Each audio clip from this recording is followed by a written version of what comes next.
Well, hello, Mr., Mrs., and everybody else's fancy pants. Huh, I'm just kidding. I guess you know what I'm going to be reviewing this week, huh? Well, this is our correct writer, and welcome to the Writer Review. And this week we're going to be taking a look back at the 1992 comedy horror fantasy Army of Darkness, which is, of course, the third segment of the third installment of the Evil Dead series. Okay, and well, this movie, of course, runs for 81 minutes long. It is directed by the always so brilliant Sam Raimi. The script was written by Sam and Ivan Raimi. It is produced by Robert Tappert. It is composed by Joseph LaDuca. The cinematography by Bill Pope. And it was edited by Bob Murawski and R.O.C. Sandstorm. And the stars, of course, we have, of course, the return of Bruce Campbell playing his iconic character, Ashley Ash Williams. Once again, got himself into another precarious situation that he's going to have to get himself out of. Even if it means almost practically sacrificing his life and trying to survive the ordeal. We also have Embeth Davis joining the group, along with Marcus Gilbert, Ian Abercrombie, Richard Grove, Timothy Patrick Quill, sorry about that, Michael Earl Reid. I don't know why she was in this movie because she was only on for like maybe 2 minutes and then you never see her again. But she was in this movie. I'm talking Bridget Fonda. Also joining the cast is Bill Moseley, legendary stuntwoman Patricia Tallman. We have another member of the Raimi brothers, Ted Raimi, and Angela Featherstone.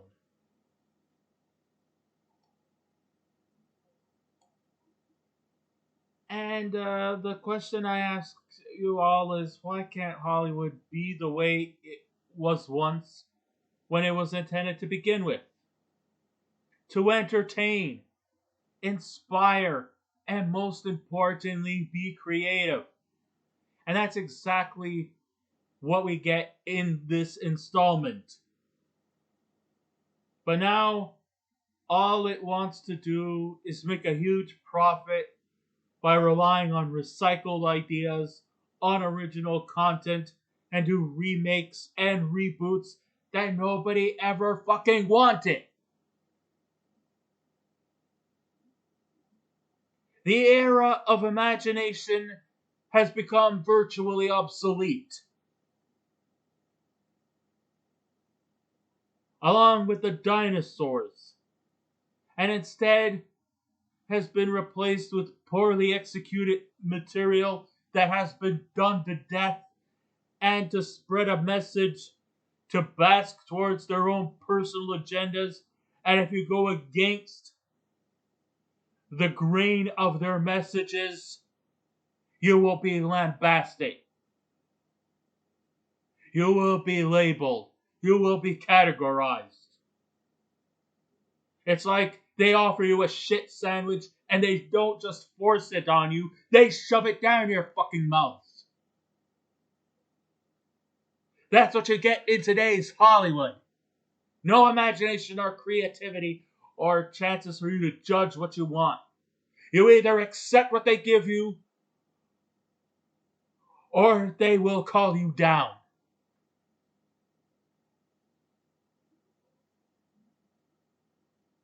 Long before director Sam Raimi started dabbling with the Spider-Man franchise, he made innovative movies that were provocative, over the top, daring, and he did it all on a shoestring budget.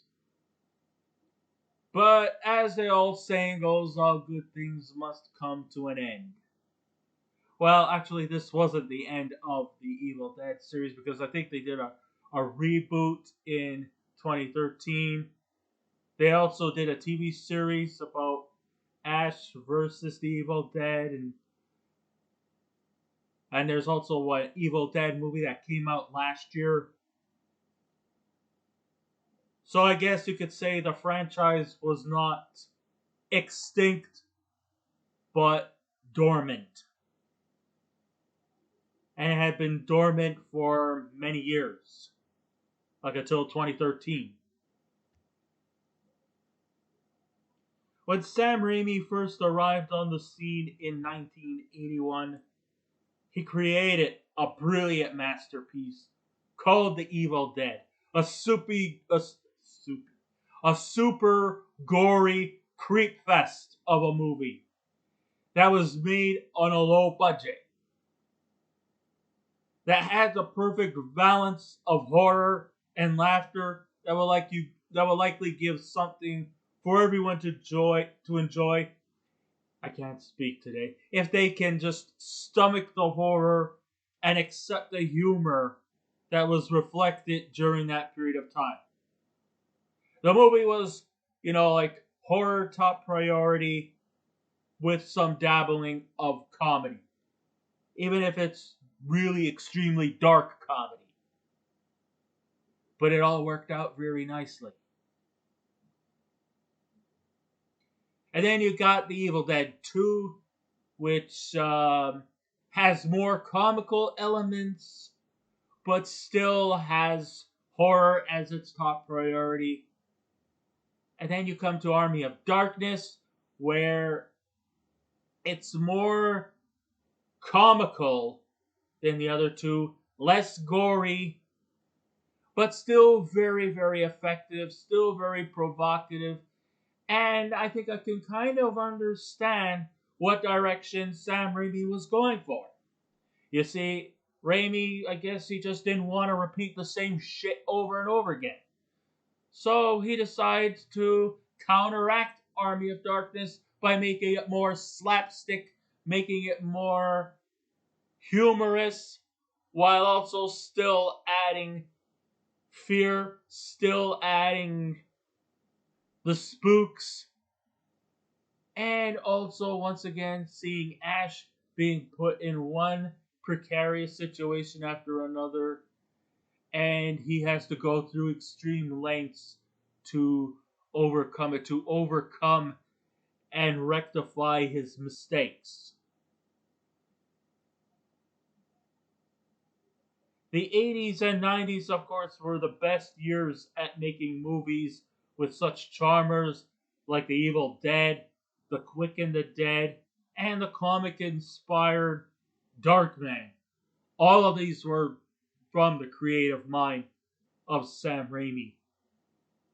And that was before he sold out to the Hollywood machine in the late 1990s like A Simple Plan and the cringe-inducing debacle For the Love of the Game, which could have been just more like, for the love of God, could this end? In 1992, Raimi directed the wonderfully entertaining Army of Darkness, which shows no apologies in giving us a horror film that depends quite heavily on humor more than scares, but still is plenty for everyone to enjoy it as it lampoons various genres and other films. You get plenty of them. You get the whole medieval type of stuff that you would see in the fantasy stories like the Lord of the Rings, and maybe there might have been some inspiration from Harry Potter here in this movie. Um, you know, sometimes I think the possessed witch could have been almost an inspiration to Robin Hood, Prince of Thieves, where we have a possessed witch in that movie as well. And she seems to have a similar demeanor as the possessed witch in this movie. But we'll get more into that. We'll get more into the characters a little bit as we go along. So pretty much Army of Darkness just picks up where the Evil 2 Dead left off.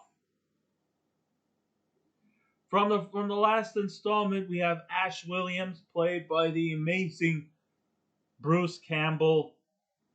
He has defeated the evil located in his secluded cabin in the woods and is now working at an S-Mart department store.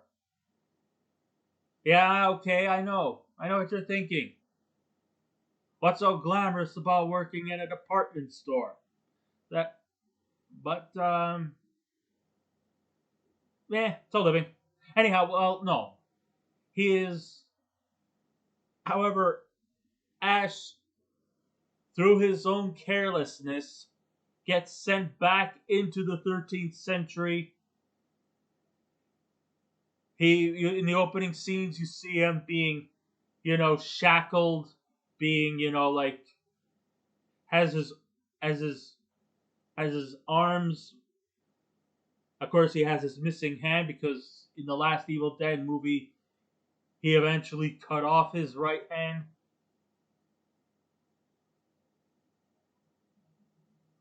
He gets sent back to the 13th century. Oh, don't worry, his car came along with him. His chainsaw, his rifle, which he likes to call his boomstick. They all there too.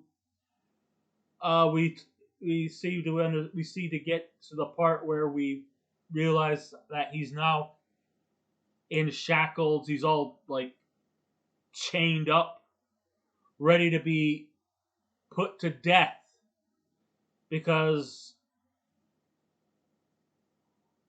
they claim that Ash is one of the allies to some guy named Duke Henry the Red, and it seems like Henry the Red's army is taking on Lord Arthur's army, and I think that Ash was one of them. So now he's like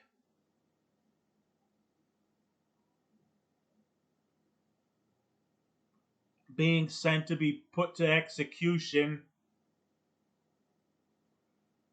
He gets tossed into the pit, and of course he has to fight off a couple of monsters, including the Pit Witch and some other deranged monster goblin.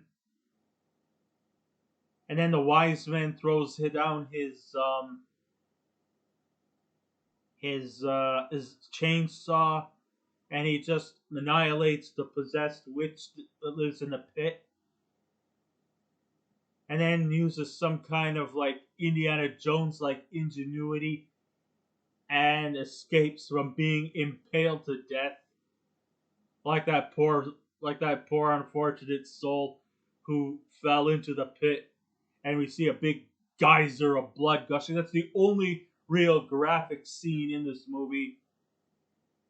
So after he survives that ordeal, he becomes an embittered person throughout the whole movie. I mean, you can kind of understand why he was a remorseless, careless dick in this movie than compared to the other two movies, is because, hey, listen, I kind of understand.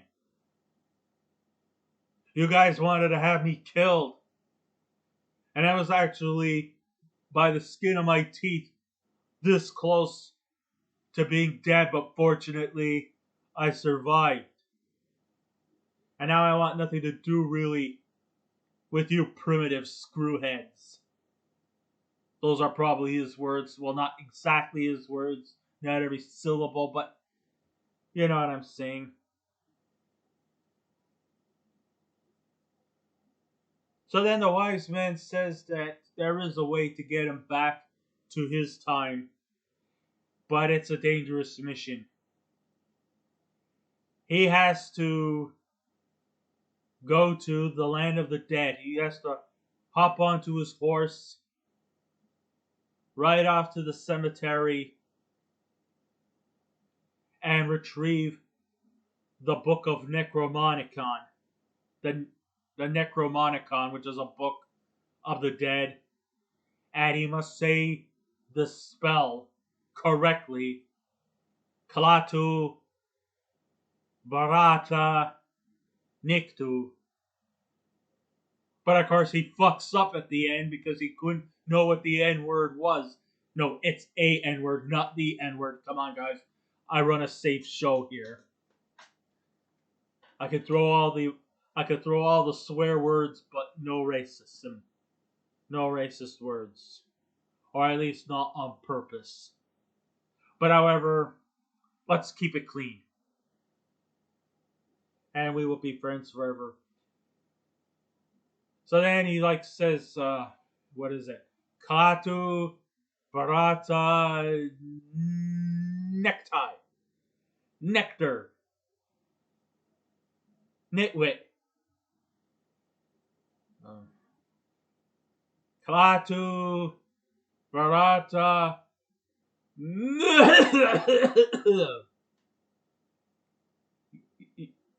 But unfortunately, because he didn't say the spell properly, he unleashed the army of the dead. And now they're about to wage war with the mortals. Well, the army of the dead are just, a bunch of skeletons. Or as I like to call them, the last remaining remnants of a maggot supper. Okay, yes, they're okay. In layman's terms, they're skeletons. I just thought the remnants of a maggot supper sounded more charming.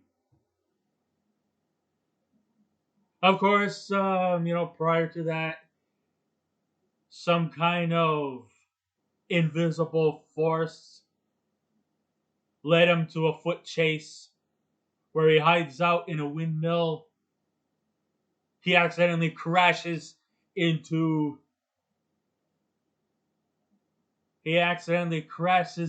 a mirror, and all of a sudden you see these little ashes coming out, causing trouble, doing Home Alone type stuff, like taking a fork and shoving it right up his ass. And then you see his ear burn to a stove, and he had to pull out with a spatula. Shouldn't he had any burns to his ears or something? I don't know. One of the mini ashes goes down his throat. He takes a kettle of hot water, says, "Here, have some hot chocolate." And he pours the water down his throat. And then all of a sudden, an eye starts to materialize through his shoulder, and all of a sudden, he's got an evil duplicate, a doppelganger to be exact, an evil Ash. He's an evil Ash, and he's good Ash. He's evil, and you're good Ash. You're a little goody two shoe. Little goody two shoe. Little goody two shoe. And then he shoots him. Good, bad, I'm the guy with the gun. There's all kinds of slapstick during the whole fight scenes and things like that, with of course weird noises. So then he kills him, and then he saws off the parts. Then all of a sudden his head says, "You will never get the Necronomicon." Hey, there's something on your face. And then he buries him. Of course, before he fucks up the lines of what he was saying, he notices that there weren't just one book of the Necronomicon. There were 3 books. The first one was like a portal, which kind of sucked him in, but like always, Ash somehow narrowly escapes. Even though his face is like extended, I gotta love the animation of it, and he had to go "Hoo-ah!" until he went back to normal. And then he takes another book, and this one kind of bites him in the finger. Probably one that didn't have a happy ending. No, I'm just kidding. But fortunately, he fights it off. And then, of course, he screws up the lines. But he says, you know what? Fuck it. I did my end of the deal. Now I want you to get me out of the 13th century and bring me back to my time. Where I don't have to be near these primitive screwheads. But now, thanks to his carelessness, he, Lord Arthur, have to put their differences aside and to take down these deadites. Oh yeah, he also has a girlfriend too, named Princess Sheila, who one minute tried to kill him. Then she wanted to try to kiss him, and he told her, first you wanna kill me, now you wanna kiss me. Blow. And then as he was working on trying to tinkle with his new metallic hand,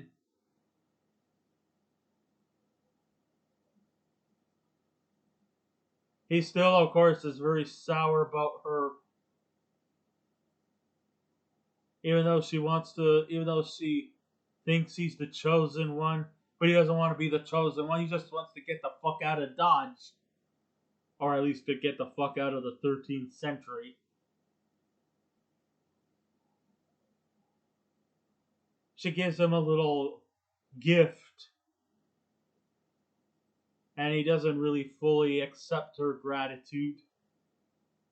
She slaps him in the face and then she's like, oh, you want to take it outside? Okay, I'll take it outside. But he starts to take a liking to her. And then he says these lines. Give me some sugar, baby. Real classic funny stuff. Of course, it's not exactly politically correct by today's standards, but hey, this movie came out in the 90s. So there is some primitive thinking there too.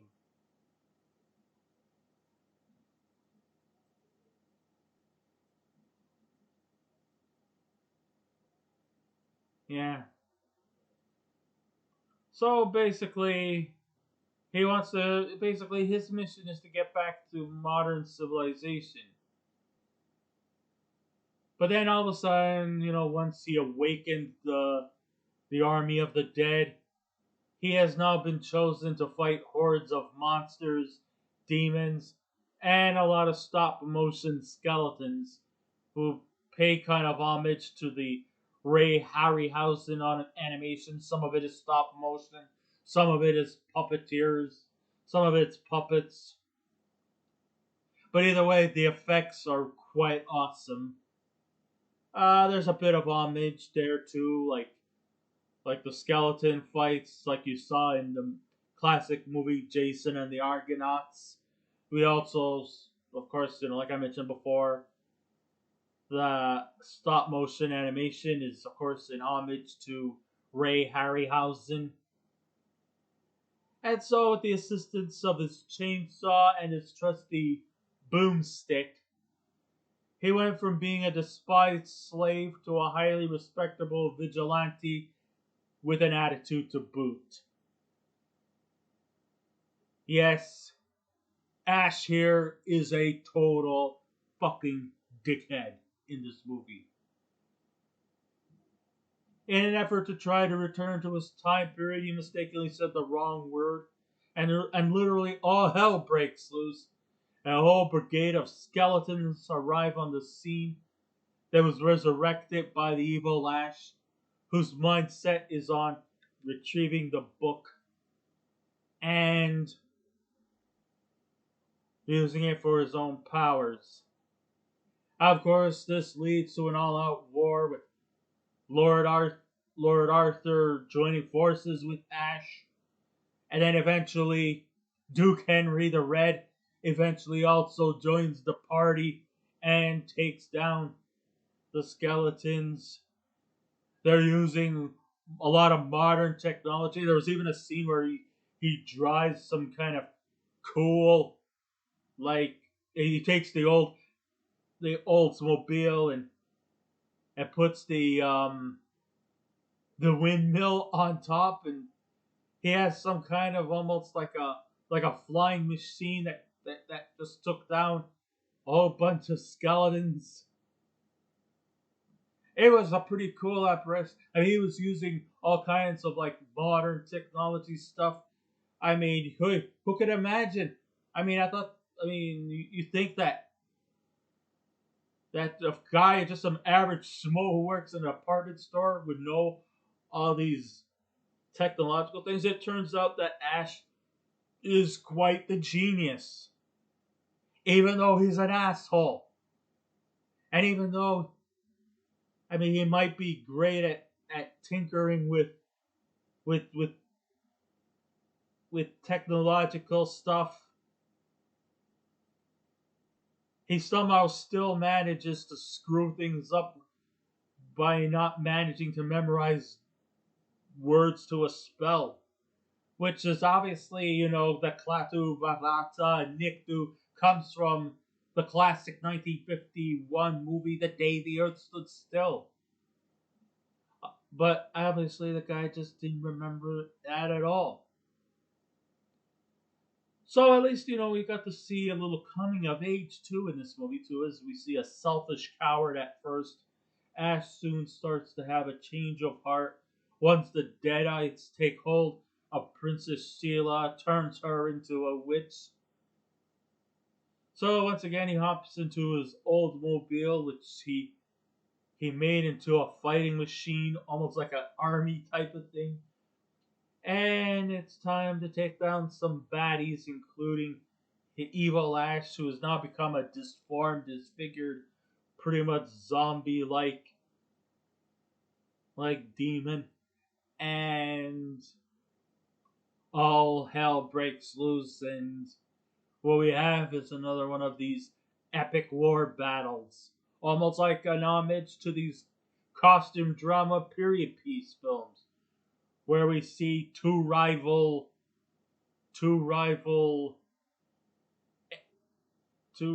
enterprises taking on each other. Lord Arthur's men, Henry the Red's team, each of them battling to the death. But only this time now they must put aside from Ash being a coward to a reluctant vigilante, he also became, oblivious to him, a peacemaker, because once the army of the Deadites been defeated, Evil Ash has been destroyed. He also became a unaware or oblivious peacemaker, because at the end, Lord Arthur and Duke Henry the Red eventually reconciled, put all their differences aside, and have now become friends. Well, you would think they would become friends after they decide to put their differences aside. And then you see him at the end coming back to tell his story to one of his employees. And then a customer over at the S-Mart overheard the story. She thought it was cute at first, but then all of a sudden, the possessed witch, I believe, from the scene where he was being fed grapes from pretty women and eating a big ass turkey leg, she arrives back again and wants to try to take his soul. But fortunately, she got to bite the bullet in the end. And then he starts saying, like, sure, I could have stayed. Sure, I could have been king. But from where I work and from where I stand, I am king. Well, at least it's good that this movie at the end actually had a much more better, more satisfying ending as he eventually did come back to his time. Because the wise man said something like, now that we retrieved the book, there is another way you can get yourself back to the modern times. All you have to do is say the magic words again, take 3 drops from a potion, and you're going to be back. But he once again screwed up a bit. He got himself back to the modern day period, but once again, the possessed witch also makes her return, and Ash has to take her down once more. But there was an alternate ending where he got disturbed and accidentally took a 4th drop, and he woke up, and he's got this long ass beard, and London practically just burned to the ground. And now he's in post apocalyptic Britain.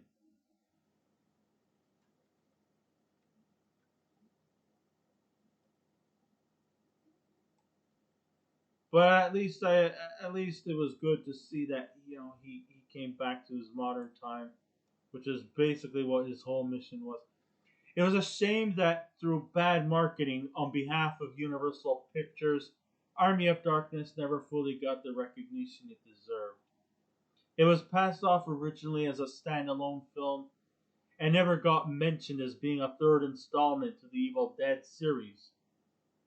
It was also very badly criticized by those cinema snobs who expected something with some kind of moral implemented into the narrative. The horror fans who wanted to see equal amounts of blood and gore from the other 2 Evil Dead films dismissed this film because comedy and horror was not what they gravitated to. Excuse me, Mr. Fancy Pantses. But even the 2 Evil Dead films had humor in there as well. But for those reasons alone, the movie bombed at the box office. I mean, the film was actually really good when it was released. Time has seen a new lease on this film and has been regarded as a place for comedy fans. So it did gain a cult following after its release. And everything that was expected from the Evil Dead franchise showed no remorse towards the naysayers in creating something that might not seek everyone's approval. There are plenty of rip roaring funny scenes which I remember. Memorable quotes like, "You're only leading 2 things, Jack and shit." And Jack left town. And good, bad, I'm the guy with the gun. Now give me some sugar, baby. What's the matter? You once thought I was beautiful. Yeah, well, you got real ugly.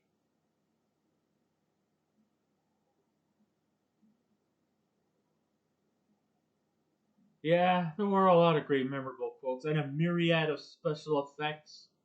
While the monsters in gore are more for effects than to have you horrified. And I like that the special effects were archaic at most, but at least it stands out much better than CGI stuff. The stop motion animation, the creature effects were just really, really, really special. For those who especially like these kind of stuff in their movies. Okay, the movie did contribute to making movies that will find a special place amongst many genres. And it's not to say that it took anything away from the things we loved before, but this film deserved to have been more of an eye opener for future movies to follow. So, with all that said and done, I would have to give this movie from a scale of 10. I would give Army of Darkness from 1992 an 8.5 out of 10. I really highly recommend you guys to see this movie. It may not be at the same level as the other two Army of Evil Dead movies, but even if you do watch this as a standalone, I think you'll find something special there too. So I guess this ends my ride review. Thank you all for listening in. If you wish to subscribe to my YouTube channel, please feel free to do so. If you wish to leave a comment, go right ahead, but just remember the 3 simple rules. Be kind, be courteous, and please refrain from any rude comments. And I will be back again with another movie review. So until next time, this is Eric Correct Rider saying, keep watching those movies, and I'll see you around. Goodbye.